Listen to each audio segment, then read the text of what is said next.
तो आप लोगों का एक बार फिर से स्वागत है हमारे चैनल में। हम आशा करते हैं आप लोग स्वस्थ होंगे, मस्त होंगे और पढ़ाई लिखाई में व्यस्त होंगे और आप लोगों की पढ़ाई लिखाई भी जबरदस्त चल रही होगी। तो आज हम कुछ पढ़ेंगे बेसिक अपने फिजिक्स में। ठीक है, फिजिक्स में एक ऐसा टॉपिक पढ़ेंगे, अगर आप 9th में है तो भी आपको काम आने वाला है, 11th में है तो भी आपके काम आने वाला है, अगर आप नीट का पेपर देने वाले हैं फिर भी आपके काम आने वाला है। तो सेम टॉपिक आप तीनों में पढ़ोगे, क्योंकि टॉपिक तीनों चैप्टर में दिए हैं। ठीक है, आपके 9th क्लास में भी आप इसको पढ़ते हैं, 11th में भी पढ़ते हैं और नीट वाले तो भी भाई पढ़ते हैं, तो 11th 12th दोनों पढ़ते हैं। तो आप देखते हैं जो आपका 9th का सिलेबस होता है लगभग आपके 11th से मिलता जुलता है। ठीक है, तो आज हम उसी का एक जो चैप्टर हमारा मोशन है, जिसे हम गति कहते हैं, और आप देखते हैं कि जब आप नीट वाले चैप्टर या 11th में पढ़ते हैं जिसको कहते हैं सरल रेखा में गति, मोशन इन स्ट्रेट लाइन। ठीक है, तो उसी चैप्टर का एक बेसिकली बहुत अच्छा टॉपिक है जहां से क्वेश्चन पूछा ही जाता है, उसी को हम कवर करेंगे। तो चलिए शुरू करते हैं। जो हमारा टॉपिक है उसका नाम है, उसको हम कहते हैं मुक्त पतन। आप लोग समझ गए होंगे कि हम किसकी बात कर रहे हैं, मुक्त पतन, जिसको हम कहते हैं फ्री फॉल। जिसको हम क्या कहते हैं भैया, फ्री फॉल। जिसको हम क्या कहते हैं, फ्री फॉल। आज हम देखेंगे कि मुक्त पतन के बारे में पढ़ना से जानेंगे। अब मुक्त पतन बेसिकली होता क्या है, मुक्त पतन के लिए कंडीशन क्या है, इसको हमें जानना है। तो मुक्त पतन क्या होता है कि ऐसी गति जिसका प्रारंभिक वेग क्या हो, जीरो। क्या हो, प्रारंभिक वेग क्या हो, जीरो। इसी को हम कहते हैं मोशन अंडर ग्रेविटी। ठीक है, मुक्त पतन या गुरुत्व के अधीन गति भी कहते हैं। तो यहाँ पर क्या होता है कि मान लीजिए एक हमारी ये वस्तु है। ठीक है, मान लीजिए हमारी एक वस्तु है, ये वस्तु है। ठीक है, मान लीजिए पृथ्वी से कुछ ऊंचाई पर रखी हुई है, ये पृथ्वी से मान लीजिए एच ऊंचाई पर रखी हुई है, एच ऊंचाई पर रखी हुई है।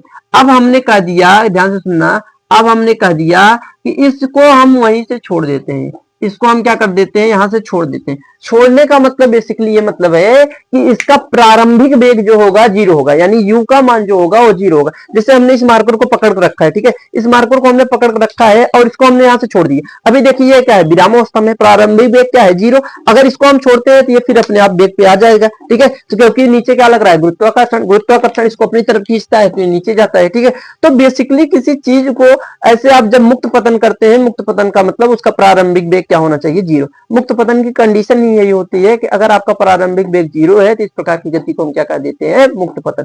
लेकिन वो किसके अधीन होनी चाहिए, गुरुत्व के अधीन होनी चाहिए। ठीक है, तो देखिए हमने मार्कर भी पकड़े हैं, तो ये विरामावस्था में यानी प्रारंभिक वेग जीरो है, इसको हमने छोड़ दिया तो ये नीचे आ गई। तो इसे ही क्या कहते हैं, मुक्त पतन। यानी यदि इसका वेग क्या हो, जीरो, यदि इसका वेग क्या हो, जीरो। कौन सा वेग, प्रारंभिक वेग। प्रारंभिक वेग जीरो हो तो तब ये जो गति करती है उसे हम क्या कहते हैं, मुक्त पतन। क्या कहते हैं, मुक्त पतन। और जो आपको मुक्त पतन होता है इसे ही कहते हैं मोशन अंडर ग्रेविटी।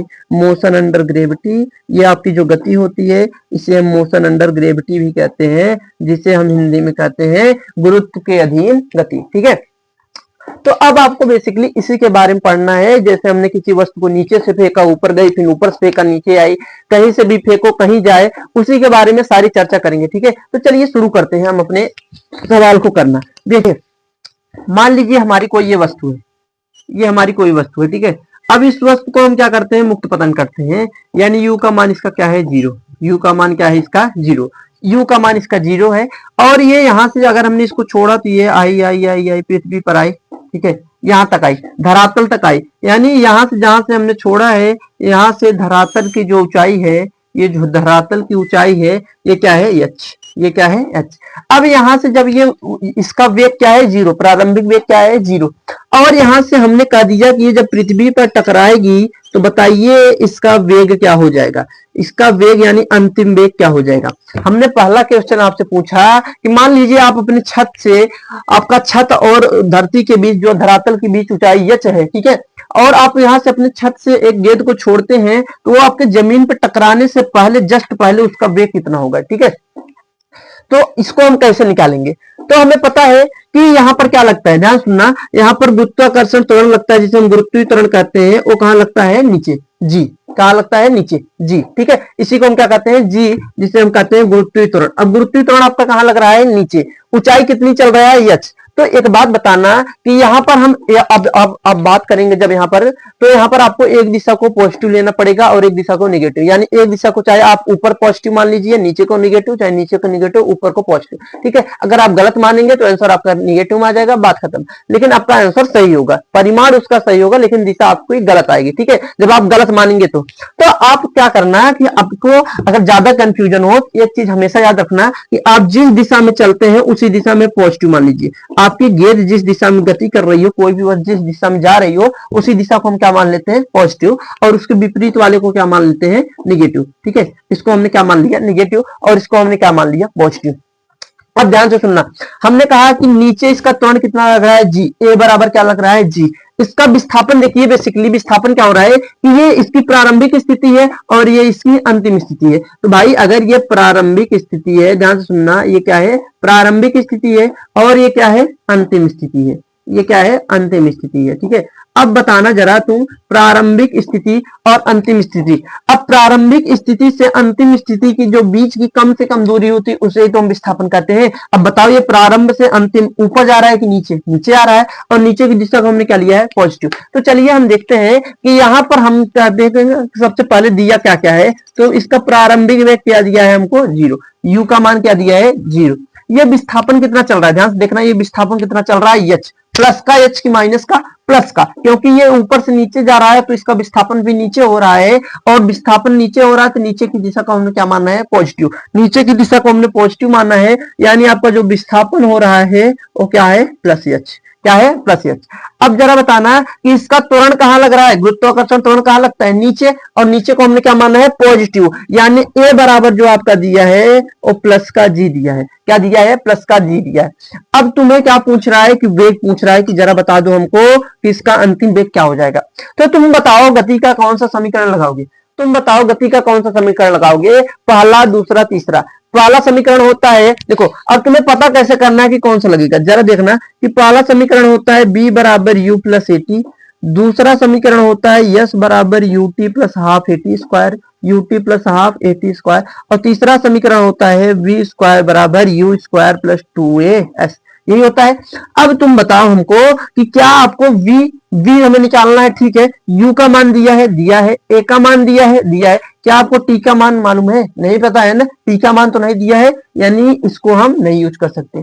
यहाँ पर भी आप देखेंगे टी का यूज हुआ है, जिसका मान हमें नहीं दिया है तो उसको हम नहीं यूज कर पाएंगे। यहाँ पर देखिए v का मान हमें ज्ञात करना है, u का मान दिया है, a का मान पता है, और s का मान यानी विस्थापन भी हमको पता है, यानी गति की हम तीसरी समीकरण लगा सकते हैं। तो चलिए हम गति के तीसरी समीकरण से पढ़ते हैं कि चूंकि हम जानते हैं कि v स्क्वायर बराबर होता है यू स्क्वायर प्लस 2as, क्या होता है, v स्क्वायर बराबर यू स्क्वायर प्लस 2as, यही होता है। तो बताओ जरा कि v बराबर हमें निकालना है, तो v का स्क्वायर बराबर u का मान कितना है, 0, तो 0 का स्क्वायर प्लस 2 गुणे a का मान कितना है, प्लस g, तो हमने रख दिया g इंटू s का मान कितना है, विस्थापन कितना चला है, h, यानी प्लस का h। ठीक है, कोई दिक्कत है क्या। अब देखिए v स्क्वायर बराबर 0 का तो 0 प्लस ये क्या हो गया 2gh। आप यहां से स्क्वायर को हटाएंगे तो ये हो जाएगा b बराबर अंडर रूट 2gh, यानी आप जब किसी भी वस्तु को मुक्त पतन करते हैं तो उसको धरातल पर पहुंचने से पहले जो अंतिम वेग होता है वो क्या होता है, अंडर रूट 2gh। अच्छा एक बात बताइए कि अगर हमने कह दिया, ध्यान से सुनना, अगर हमने कह दिया कि इसको अगर हम किसी वेग से फेंके तो आप जिस वेग से फेंकेंगे यहाँ पर प्रारंभिक वेग का मान वो रख लेंगे तो आपका अंतिम वेग मिल जाएगा। बेसिकली हम बात मुक्त पतन की कर रहे हैं, तो उसी के बारे में बता रहे हैं कि जब आप किसी वस्तु को किसी ऊंचाई h से मुक्त पतन करते हैं तो उसको जमीन पे पहुंचने से पहले जो उसका वेग अंतिम वेग होगा वो क्या होता है, अंडर रूट 2gh। आपके इसी सारे फार्मूले, ये ऐसे छोटे छोटे फार्मूले यूज करके 2-3 फार्मूलों को मर्ज करके एक सवाल बना देगा। ठीक है, तो हमको क्या लगने लगता है, कॉम्प्लेक्स सवाल, जबकि कॉम्प्लेक्स होता नहीं है।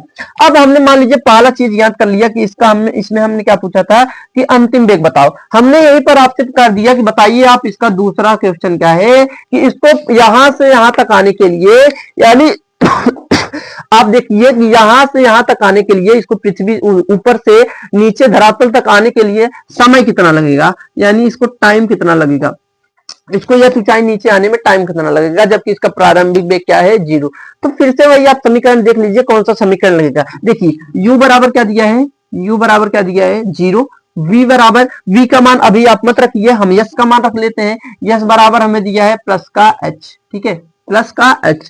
अगर a बराबर कहें तो a बराबर नीचे क्या लग रहा है प्लस का g, क्या लग रहा है प्लस का g। और यहाँ पर आप देखेंगे कि हमको क्या करना है, t का मान निकालना है, t का मान हमको क्या करना है भैया निकालना है, और v का मान भी हमें दिया है, ठीक है, v का मान हमें क्या दिया है अंडर रूट 2gh, जो अभी हमने निकाला v का मान अंडर रूट 2gh। और यहाँ से अब तुम्हें क्या निकालना है भैया t का मान निकालना है। तो तुम बताओ कौन सा समीकरण लगाओगे। पहले समीकरण को हम लगा के देखते हैं, b बराबर u प्लस एटी, बी बराबर u प्लस एटी। देखो v का मान हमें ज्ञात है, u का मान हमें ज्ञात है, v का मान हमें ज्ञात है, u का मान हमें ज्ञात है, ये का मान हमें ज्ञात है, t का मान हमें निकालना है, ठीक है। तो रख लेते हैं, v का मान क्या है भैया under root 2gh, under root 2gh।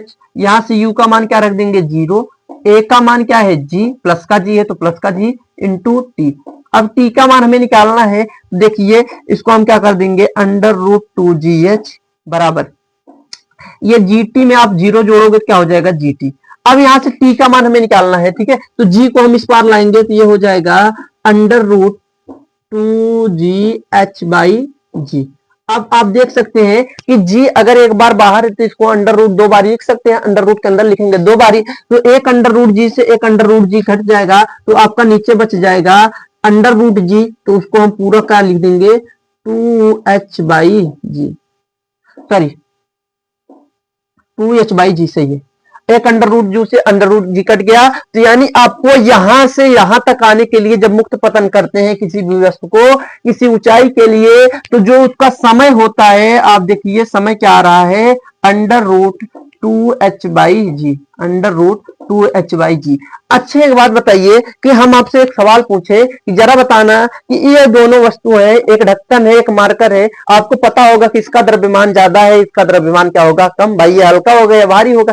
अगर हम कह दे इन दोनों वस्तुओं को हम समान ऊंचाई से, देखिए इनकी ऊंचाई समान है, समान ऊंचाई से अगर इनको हम मुक्त पतन करते हैं तो पृथ्वी पर जल्दी कौन पहुंचेगा मार्कर की ढक्कन, बताइए। अगर हम दोनों को समान ऊंचाई से इसको हम करते हैं मुक्त पतन तो बताइए जल्दी कौन पहुंचेगा पृथ्वी पर मार्कर की ढक्कन। तो बेसिकली आधा लोग कहेंगे जिनको नहीं पता है जो फिजिक्स नहीं पढ़े हैं वो कहेंगे कि मार्कर पहुंचेगा क्योंकि भारी है, जबकि जबकि आप देखिए जब किसी वस्तु को हम मुक्त पतन करते हैं तो पृथ्वी पर पहुंचने वाला जो समय है द्रव्यमान पर निर्भर ही नहीं कर रहा है। कहीं द्रव्यमान दिख रहा है क्या इस फार्मूले में, नहीं दिख रहा है।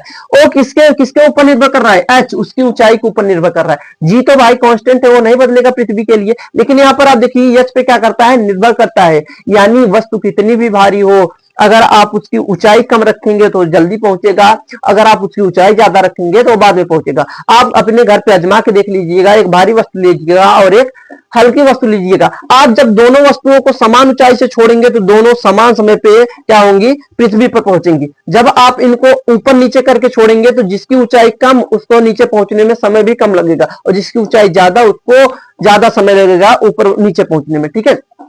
तो ये आपसे सवाल पूछ सकता है कि कह देगा कि मान लीजिए एक हमारी लकड़ी की बॉल है एक हमारी कागज की बॉल है, दोनों को जब हम मुक्त पतन करते हैं तो बताइए पृथ्वी पर कौन पहुंचेगा समान ऊंचाई से। तो ठीक है, जब आप समान ऊंचाई से इसको मुक्त पतन करते हैं तो समान ऊंचाई से मुक्त पतन करने पर वो समान समय पे नीचे जाती है, द्रव्यमान पर निर्भर ही नहीं करता है, ठीक है। तो ये आपके रहे मुक्त पतन के लिए अंडर रूट जी किसका मान है अंडर रूट 2g अंतिम वेग का, और समय का मान क्या है 2h बाई जी, ठीक है। आप इसको फट से नोट करिए, इसके बाद हम इस पे आपको एग्जांपल करवाते हैं, जल्दी जल्दी नोट कीजिए इसको।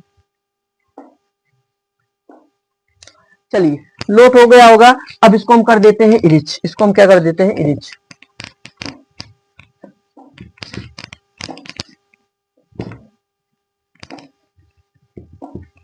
चलिए देखिए अब हमने क्या कहा, ध्यान से सुनना, जरा ध्यान से सुनो भैया। हमने कहा कि आपकी एक गेंद है, इसके ऊपर हम आपको एग्जांपल करवा देते हैं। देखिए हमने कहा कि आपके पास एक गेंद है, आपके पास क्या है एक गेंद है, इसको हम ध्यान से सुनना, इसको हम पृथ्वी की ऊंचाई से, ये पृथ्वी की ऊंचाई कितनी है 40 मीटर, कितनी है 40 मीटर, पृथ्वी से कितनी ऊंचाई है 40 मीटर। 40 मीटर की ऊंचाई से इसको हम क्या करते हैं, मुक्त पतन, क्या कर देते हैं, मुक्त पतन। तो बताइए ये जब वेग यहाँ से आएगी आएगी आएगी आएगी आएगी कहाँ टकराएगी, इससे यहाँ टकराएगी।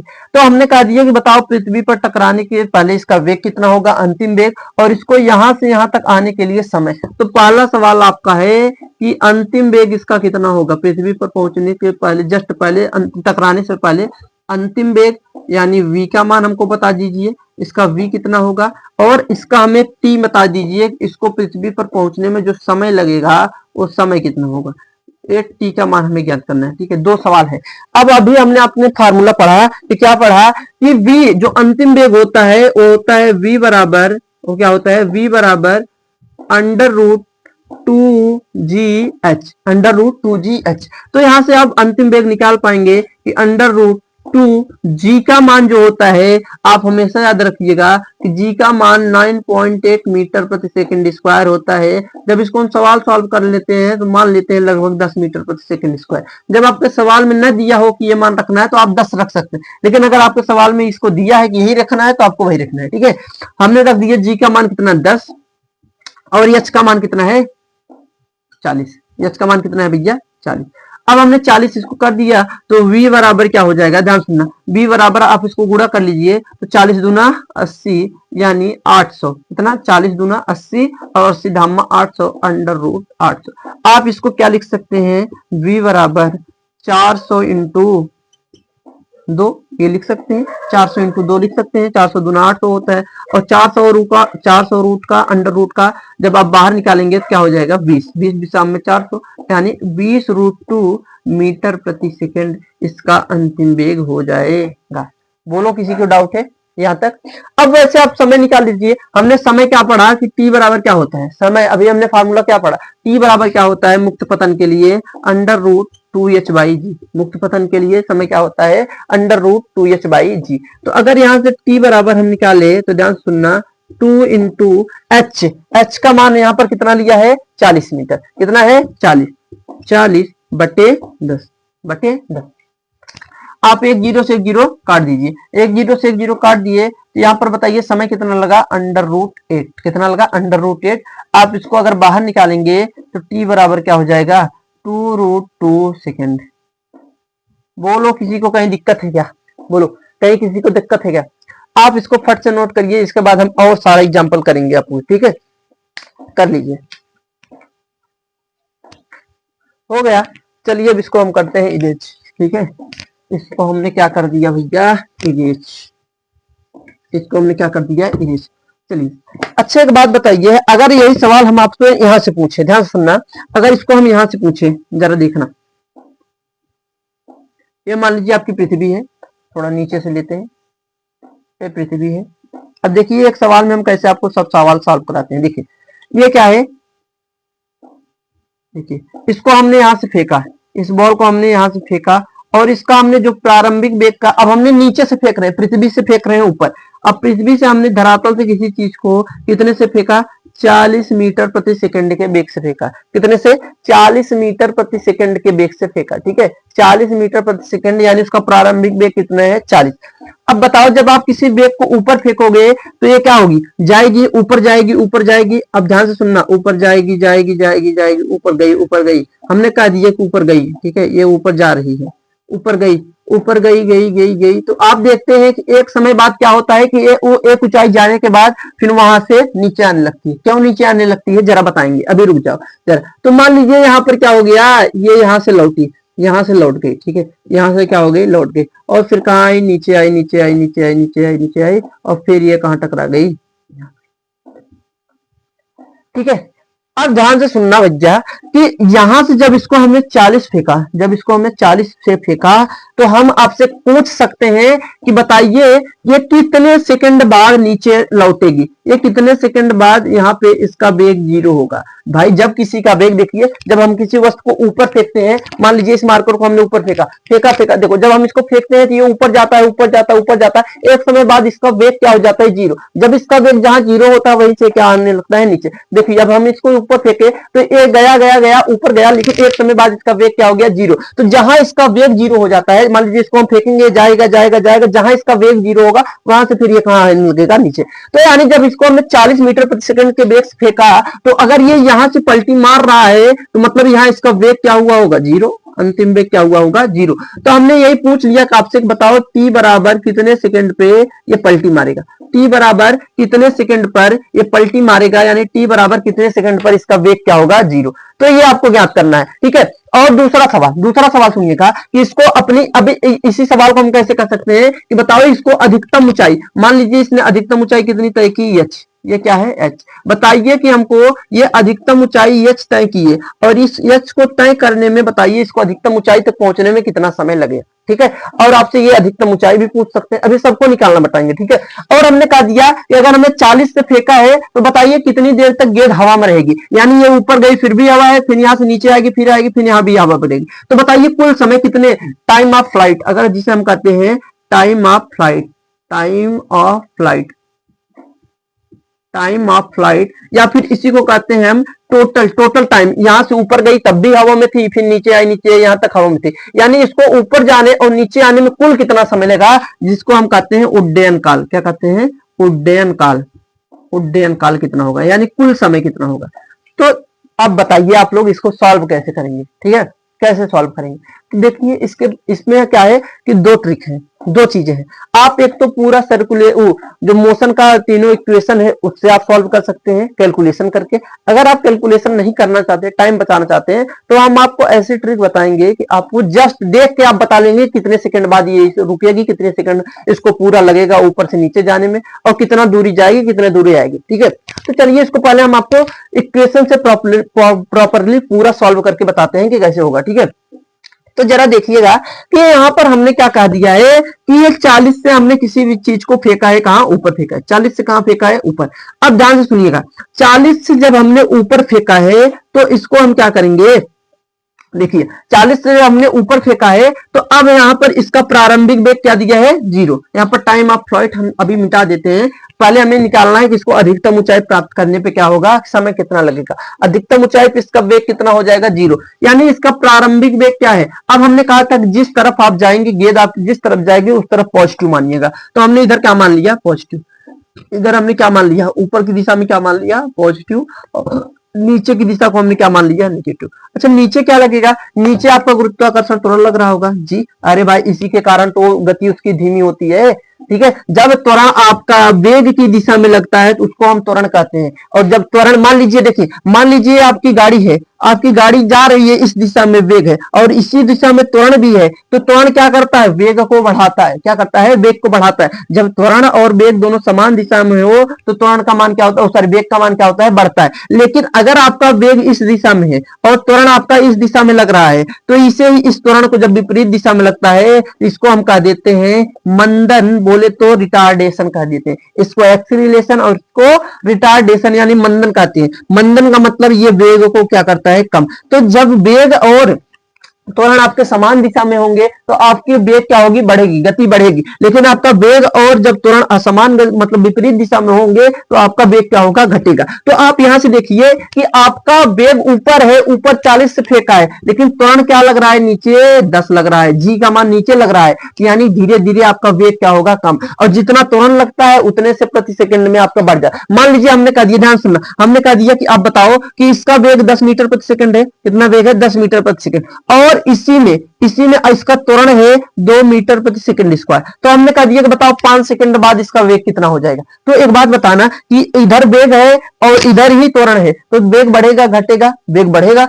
और कितना बढ़ जाएगा, ध्यान से सुनना, 1 सेकंड में कितना त्वरण है, 1 सेकंड में कितना बढ़ाएगा, 2 मीटर प्रति सेकंड से। तो 5 सेकंड में हमने पूछा कि बताओ 5 सेकंड में वेग कितना हो जाएगा। तो भाई अगर 1 में 2 बढ़ रहा है तो 5 में कितना बढ़ जाएगा, 10, यानी 5 सेकंड बाद इसका वेग कितना हो जाएगा, 10 पहले था, 10 और बढ़ जाएगा, कितना हो जाएगा, 20। ठीक है। अगर यही त्वरण आपका यहाँ पीछे होता, अगर इसी त्वरण को हमने कह दिया कि a बराबर 2 जो लग रहा है वो पीछे की तरफ लग रहा है, तो आप अब क्या करते हैं कि एक बताओ विपरीत दिशा में, कितने में है, विपरीत दिशा में, यानी वेग को क्या करेगा, घटाएगा, और घटाएगा कितने से, 2 मीटर प्रति सेकंड स्क्वायर त्वरण है, तो यानी ये 2 मीटर प्रति सेकंड स्क्वायर है, तो यानी 2 से कम करेगा, वेग को कितने से करेगा, प्रति सेकंड 2 से कम करेगा। तो बताइए 5 सेकंड बाद इसका वेग कितना होगा, तो भाई 10 ये है पहले से। अब बताओ कि ये 5 सेकंड बाद, 1 सेकंड में 2 कम कर रहा है, तो 5 सेकंड में कितना कम कर देगा, 10 मीटर प्रति सेकंड पूरा कम कर देगा। तो 10 पहले था और 10 इसने पूरा कम कर दिया, तो वेग क्या हो जाएगा, 0। समझ पा रहे होंगे आप लोग, ठीक है। तो ये ट्रिक है, ये क्या है, ट्रिक। आप इसके लिए कैलकुलेशन भी कर सकते हैं, आप समीकरण भी लगा सकते हैं। तो जब हमने इसको ऊपर फेंका, तो देखिए समीकरण हम लगा के दिखा रहे हैं, इसका प्रारंभिक वेग कितना है, 40, इसको हमने फेंका कितने से, 40 मीटर प्रति सेकंड से, प्लस 40 मीटर प्रति सेकंड आप कह सकते हैं, क्योंकि ऊपर की दिशा को हमने पॉजिटिव लिया है, ठीक है। आपको पॉजिटिव निगेटिव लेके चलना है। हमने कहा ये ऊंचाई भी कहां जा रहा है, ऊपर ही जा रहा है, यानी h जो आपका ये तय करेगा, ये विस्थापन भी क्या है, प्लस का है, यह हमें ज्ञात करना है, अभी लिख लेंगे। ये बताइए नीचे इसका त्वरण कितना लग रहा है, g, यानी a का मान कितना है, g, लेकिन प्लस का g कि माइनस का g, जरा बताना, ये प्लस का g है कि माइनस का g, माइनस का, कितने का, माइनस का। और g का मान कितना होता है, 10, तो माइनस 10 मीटर प्रति सेकंड स्क्वायर आपका नीचे लग रहा है, ठीक है। अब तुमसे क्या कह रहा है कि तुम हमको बताओ इसका अंतिम वेग क्या है भैया, 0, अंतिम वेग क्या है, 0। तो तुम हमको बता दो कि यहां तक इसको पहुंचने में समय कितना लगेगा, यानी इसको अधिकतम ऊंचाई प्राप्त करने में समय कितना लगेगा। अधिकतम ऊंचाई पहुंचने का मतलब वेग उसका क्या हो जाएगा, 0। अरे भाई वेग 0 होगा तभी तो अधिकतम ऊंचाई होगी। मान लीजिए गया गया गया गया, जहां इसका वेग 0 यही तो अधिकतम ऊंचाई, इसके बाद तो ये नीचे आएगा, ऊपर थोड़ा नहीं जाएगा। जहां वेग 0 हो गया वहीं से नीचे आना शुरू कर देगा। तो मान लीजिए गया गया गया गया, यहाँ वेग इसका 0 हुआ, तो यही इसके लिए अधिकतम ऊंचाई हो जाएगी, यही इतना इसने चलना है, अधिकतम ऊंचाई इतना ज्यादा से ज्यादा चलेगा, तो यही ऊंचाई है, यही हमको ज्ञात करना है। तो हम रखेंगे समीकरण पहले से, v बराबर u plus A T, v बराबर u प्लस ए टी से, ठीक है। तो v बराबर क्या है, v का मान क्या है, 0, v का मान क्या है, 0। अब हमें यहाँ पर समय यही पूछ रहा है कि समय कितना लगेगा, तो तुम बताना कि u का मान कितना है भैया, 40, कितना है, 40, प्लस a का मान कितना है, -10 और इंटू t। अब इसको आप जब बाहर करेंगे तो ये 40, ये 0, ये 40, ये -10t, 10t को आप इधर लाएंगे तो प्लस 10t बराबर 40, तो t बराबर आपका क्या आ जाएगा, 4 सेकंड। बोलो 10 से आप भाग देंगे तो कितना आ जाएगा, 4, यानी ये 4 सेकंड बाद अपनी अधिकतम तक ऊंचाई तक पहुंच जाएगा। अब जरा बताना कि अगर कोई गेट को आप फेंकते हैं, वो ऊंचाई 4 सेकंड जाने में ले रहा है, अगर ये 4 सेकंड में यहां पहुंच रहा है, तो यहां से यहां तक आने में भी समय कितना लगेगा, 4 सेकंड लगेगा। बोलो सही है कि नहीं, 4 सेकंड ही लगेगा। यानी ध्यान सुनना, 4 सेकंड लगेगा, तो हम कह सकते हैं कि जाने में 4 सेकंड, आने में 4 सेकंड, तो कुल समय उड्डयन काल, कुल उड्डयन काल आप कह सकते हैं, जिसे हम उड्डयन काल कहते हैं, उड्डयन का मतलब कुल समय, तो कुल समय कितना हो जाता है, 4 जाने में और 4 आने में, तो 4 + 4 कितना हो गया, 8 सेकेंड, यानी जो टाइम ऑफ फ्लाइट होगा कितना होगा, 8 सेकेंड होगा, ठीक है। अब ध्यान से सुनना, अगर इसी को अगर अब हमने कह दिया कि बताइए अधिकतम ऊंचाई कितना चलेगा, ये अधिकतम ऊंचाई कितना चलेगा, तो भाई सेम है, आपका टी का मान हमने निकाल लिया है। आप यहां से v स्क्वायर बराबर u स्क्वायर प्लस 2as रख सकते हैं, ठीक है। x मैक्सिमम यही आपसे पूछ रहा है, तो बताइए v का मान यहाँ पर क्या है, 0, v का मान क्या है यहाँ पर, 0, v का मान कितना है, 0, u का मान इसका कितना है, 40, कितना है, 40, तो 40 का स्क्वायर प्लस 2 इंटू g कहां लग रहा है, नीचे लग रहा है, तो -10, क्या लग रहा है, -10 इंटू h, यस का मतलब h मैक्सिमम आपसे पूछ रहा है। अरे यही तो h मैक्सिमम, यही तो विस्थापन होगा, यही तुमसे पूछ रहा है, तो बस रख दो, ये 0 है, 4 चौके 16, यानी 1600 प्लस माइनस 20 h मैक्सिमम, ठीक है। 20 h मैक्सिमम माइनस है, इस तरफ लाएंगे तो प्लस का 20 h मैक्सिमम बराबर 1600। अब यहां से आप h मैक्सिमम निकालेंगे तो ये क्या हो जाएगा, 1600 बटे 20, एक 0 से 1 0 कट गया, 2 8 16, यानी 80 मीटर। कितना चल लिया भैया, 80 मीटर, कितना चल लिया, 80 मीटर, 80 मीटर। अगर आपसे कुल दूरी पूछे, क्या पूछे, कुल दूरी पूछे, तो भाई एक बात बताना, ये ऊपर गया 80 और 80 ऊपर गया तो 80 ही कहां आएगा, नीचे, तो ऊपर गया 80 नीचे आया 80, तो अगर कुल दूरी पूछे तो देखो कुल दूरी कुल दूरी हो जाएगा 80 80 160, लेकिन कुल विस्थापन पूछे तो जरा गौर कीजिएगा कि आपने यहीं से फेंका था गेंद को पृथ्वी से और ये फिर पुनः पृथ्वी पर आ गई, तो इसका कुल विस्थापन कितना, कुल विस्थापन कितना, कुल विस्थापन कितना भैया, 0, क्योंकि आपने पृथ्वी से फेंका था वहीं पर आ गया, प्रारंभिक स्थिति से फेंके फिर वही अंतिम स्थिति वही है, तो उसका विस्थापन कितना हो जाएगा, 0। अगर हम कुल दूरी पूछे तो कुल दूरी कितनी हो जाएगी, तो जरा बताना, यहां से एच मैक्सिमम हमने कितना निकाल लिया, 80 मीटर, कितना निकाल लिया, 80 मीटर, कितना निकाल लिया, 80 मीटर, यानी इसको हमने कह दिया कि ये 80 मीटर ऊपर गई तो भाई 80 मीटर ही नीचे आएगी, तो कुल दूरी क्या हो जाएगी, 80 प्लस 80 बराबर कितना, 160 मीटर। बोलो बात क्लियर है, ठीक है, यहाँ पे आपका हो गया। और कुछ पूछ सकता है क्या, कहेगा कि बताया जब वो पृथ्वी पर टकराएगी तो इसका वेग कितना होगा, तो आप निकालने के लिए निकाल सकते हैं, आपके पास दिमाग होगा तो आप दिमाग भी लगा सकते हैं। तो अगर इसको हमने 40 से फेंका है तो 40 से फेंका है तो ये टकराएगी भी कितने से, 40 से ही टकराएगी। बोलो सही कह रहे हैं, 40 से टकराएगी। अरे भाई तुम बताना जरा कि जब इसको हम 40 से फेंकेंगे, जितनी तेज हम किसी गेंद को फेंकते हैं उतनी तेज तो हमारे हाथ में आती है, नहीं आती है, आती है ना। जो अगर इसको हमने 40 से फेंका है तो ये टकराएगी भी कितने से, 40 से, यानी प्रारंभिक वेग क्या हो जाएगा, अंतिम, ठीक है। लेकिन माइनस का 40 यहाँ पर आपका आंसर आएगा, और जो माइनस होगा वो क्या बताएगा आपका, जो आपका माइनस होगा वो हमेशा आपको बताएगा कि तो इसका वेग कहाँ है, नीचे, ठीक है, कहाँ वेग है, नीचे। तो मान लीजिए इसमें हमने कुल दूरी और कुल विस्थापन ज्ञात कर लिया। अगर इसी सवाल को कहेंगे, जरा ध्यान से सुनना, अगर इसी सवाल को कह दिया हमने कि चलिए इसको हम कहते हैं कि ग्राफ से समझाए, ग्राफ से लगाने के लिए, इसमें आपको बहुत सारी कैलकुलेशन करनी पड़ती है तो आपको हार्ड लगता है, ठीक है। चलिए इसको हम ग्राफ से समझाते हैं आपको फट से, ठीक है। चलिए इसको हमने कर दिया क्या, इरेज, इसको हमने क्या कर दिया, इरेज।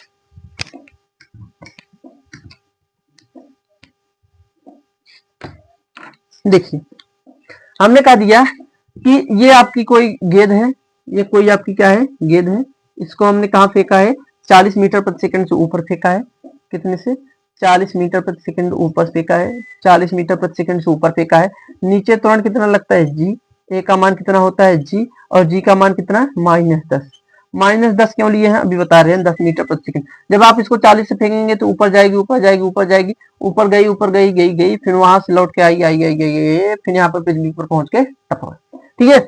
अब हमने कहा दिया कि तुम बताना कि ऊपर को हमने ऊपर की दिशा को हमने लिया है पॉजिटिव, ऊपर की दिशा को हमने क्या लिया है पॉजिटिव, और नीचे की दिशा को हमने क्या लिया है निगेटिव। जरा बताना, तो ऊपर वेग इसका 40 है तो इसलिए इसको हमने क्या मान लिया है, -10। अब तुम बताओ कि जब वेग, देखो ध्यान सुनना, जब वेग क्या है कि ऊपर है, त्वरण आपका नीचे लग रहा है तो इसे हम मंदन कर देंगे, और मंदन वेग को क्या करता है, कम, जितना उसका मान होगा उससे उतना वो कम करता चला जाएगा। तो तुम बताना कि बताओ ये अधिकतम ऊंचाई तक कब पहुंचेगा, यानी अधिकतम ऊंचाई कब पहुंचेगा, ये एच मैक्सिमम कब पहुंचेगा, यानी इसके लिए टाइम आप बताइए, हम यहाँ पे टाइम कितना होगा, यानी अब बताइए कि जब अधिकतम ऊंचाई पे पहुंचेगा तो वेग क्या होगा, 0। तो वेग कब 0 होगा, जरा ध्यान से सुनिएगा, इसको हम बिना सॉल्व करे कैसे निकालेंगे। देखिए ये ऊपर कितने से जा रहा है, 40 से, नीचे त्वरण कितना लग रहा है, 10, यानी 1 सेकंड में ये वेग को क्या करेगा, 10 से कम करेगा, 1 सेकंड में 10 से कम करेगा। अरे भाई 40 से जा रहा है तो 1 सेकंड में 10 से कम कर रहा है, तो 4 सेकंड में 40 से कम कर देगा। तो अगर हम 4 सेकंड बाद बात करें तो अगर ये देखिए 10 सेकंड, देखो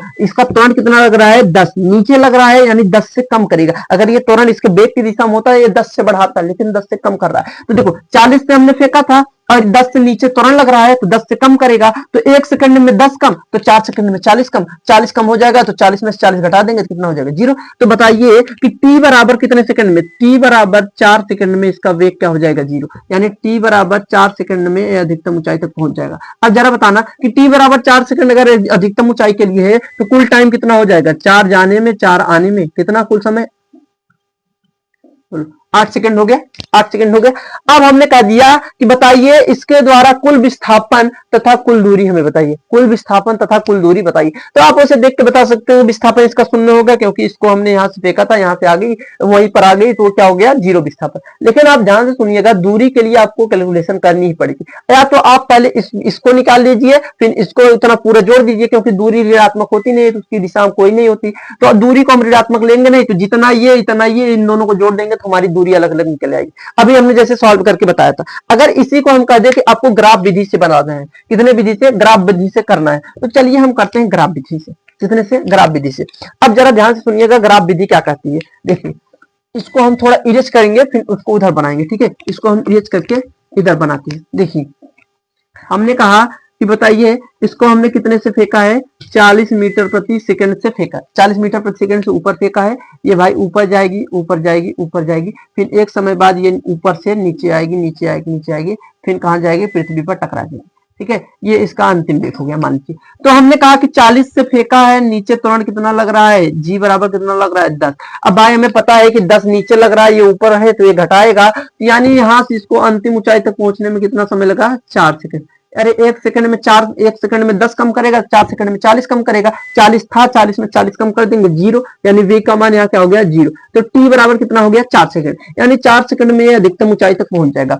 अब ध्यान से सुनना, अब 4 सेकंड पे इसका वेग क्या हो जाएगा, 0। उसके बाद ये पुनः यहाँ से चलना शुरू करेगा, तो इसको 4 सेकंड नीचे आने में भी लगेगा, तो यहाँ से फिर आने में क्या लगेगा, 4 सेकंड, 4 सेकंड लगेगा, यानी 4 सेकंड इसको यहाँ से यहाँ तक आने में कुल समय कितना लग रहा है, 8 सेकंड। 4 सेकंड यहाँ, 4 सेकंड यहाँ, तो यहाँ से इसको पूरा सेकंड कितना लग जाएगा, 8 सेकंड, ठीक है। आप कह सकते हैं कि टोटल टाइम ऑफ फ्लाइट क्या हो जाएगा, 4 बराबर 4, 8 सेकंड, ठीक है। अब जरा हमें बताइएगा कि जब यहाँ पर ये 0 हो गया, जब यहाँ पर ये क्या हो गया, 0, अब ये 0 हो गया, तो तुम बताओ कि अब ये नीचे आएगा, और इसका त्वरण भी नीचे कितना लग रहा है, 10, नीचे कितना लग रहा है। अब यहाँ पर इसका मान लीजिए वेग क्या है, 0, यहाँ पर वेग क्या है, 0, मान लीजिए वही मुक्त पतन वाली कहानी हो गई, फिर से u बराबर क्या है, 0, मुक्त पतन की कहानी है। तो जरा तुम बताना हमें कि जब इसको हम ऊपर से फेंकेंगे 0 से, तो बताइए त्वरण इसका कहाँ लग रहा है, नीचे ही लग रहा है, 10, कितना ही लग रहा है, 10, और नीचे को हमने क्या मान लिया है, माइनस दिशा माना है, तो जो आपका आंसर आएगा माइनस में आएगा, ठीक है। ऊपर को हमने क्या माना है, प्लस।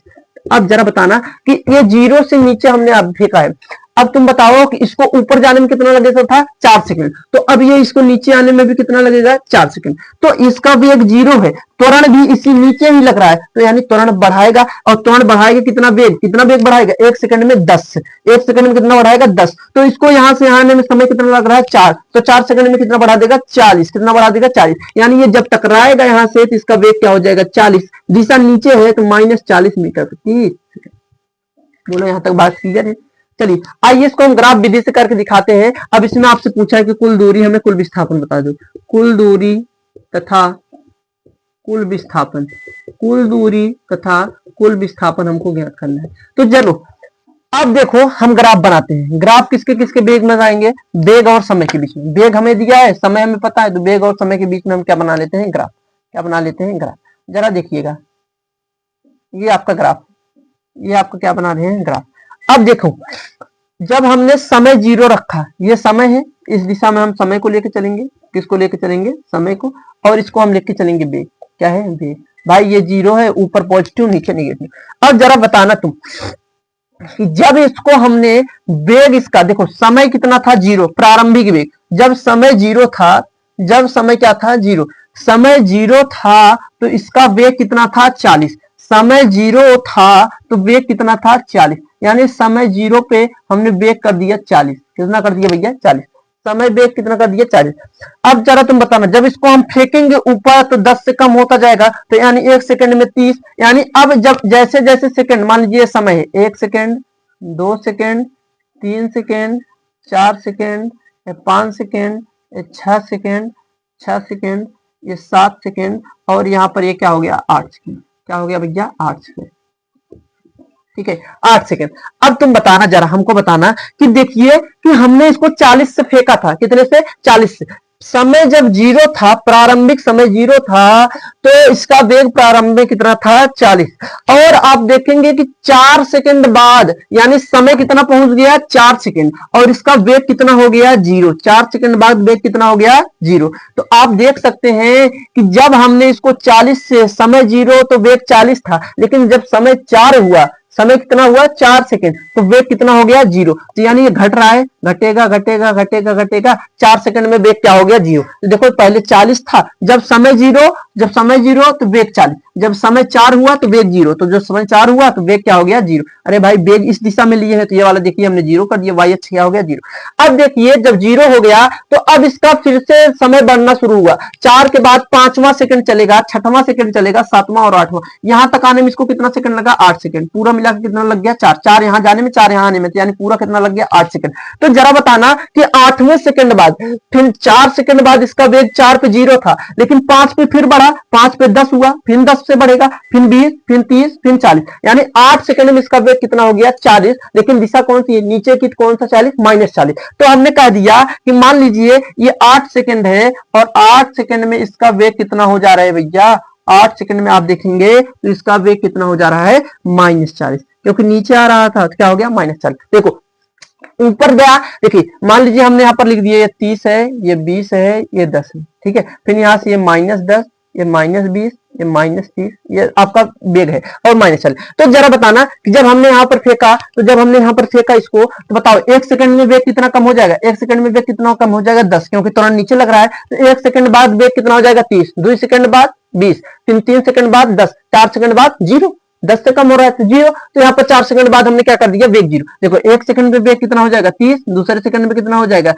20 और तीसरे सेकंड में कितना हो जाएगा 10 और 4 सेकंड में वेग क्या हो गया 0। अब ऊपर से फिर बढ़ना नीचे से, अब ऊपर से नीचे आ रहा है और तुरंत भी नीचे लग रहा है, तो हमने नीचे माइनस माना है तो -10 लग रहा है, तो -10 से बढ़ेगा वेग। तो देखिए जब 5 सेकंड में नीचे आया तो 1 सेकंड में कितना बढ़ जाएगा -10, 1 सेकंड में कितना बढ़ जाएगा -10, फिर दूसरे सेकंड में कितना बढ़ जाएगा -20, दूसरे सेकंड में कितना बढ़ जाएगा -20, तीसरे सेकंड में -30, तो चौथे सेकंड में कितना -40, यानी यहां से यहां तक आने में इसको समय 4 सेकंड लग रहा था, तो अब इसका वेग भी कितना बढ़ गया -40। अब हो गया तुम्हारा। अब बताइए ये वेग है ये समय है, ये वेग है ये समय है, तो अब हमें निकालना है विस्थापन या दूरी, कुल दूरी निकालना है। तो चलिए तुम बताइएगा जरा, ठीक है जरा बताना भैया कि ये वेग और ये समय, तो अगर इस ग्राफ की ढाल की बात करें तो इस ग्राफ का ढाल हमें क्या देगा, ढाल होता है यम बराबर, ढाल होता है y/x, यानी वेग बटा समय v/t।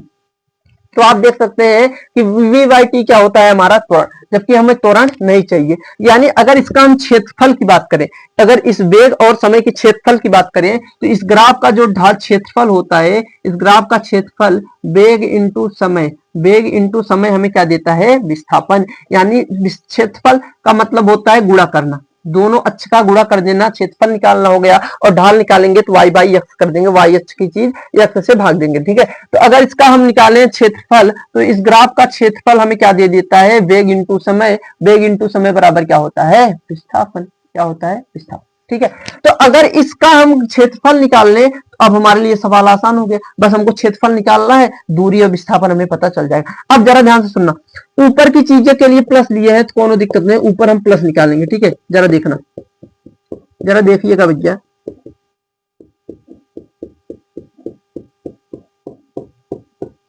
ये क्षेत्रफल निकालना है। तो त्रिभुज का क्षेत्रफल क्या होता है 1/2 गुणे आधार गुणे ऊंचाई, यही होता है 1/2 गुणे आधार गुणे ऊंचाई।